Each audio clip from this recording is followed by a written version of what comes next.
যারা আমাদের বন্ধু, তারা না না বুঝেই কখনো রবীন্দ্রনাথের পক্ষ নেওয়ার নামে, কখনো মুক্তিযুদ্ধের পক্ষ নেওয়ার নামে তাদের সারিতে তাদের দাঁড়াবার সুযোগ করে দিচ্ছে। তিনজন ভালো লোকের সঙ্গে একজন ফ্যাসিস্ট সাংবাদিক বা বুদ্ধিজীবী এসে দাঁড়াচ্ছে, কথা বলছে।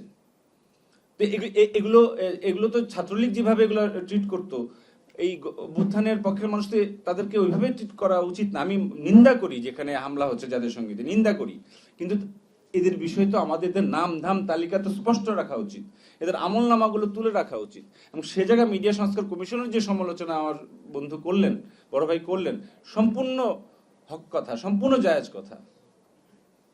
শুধু ভালো মানুষ হওয়ার দায় ইন্টারিম সরকারের, আর সবাই সব রকম করে যাবে, এটা তো হইতে পারে না।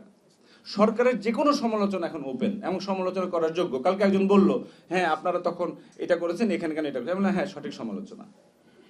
এই সমালোচনার জন্য যদি আমার চাকরি যায়,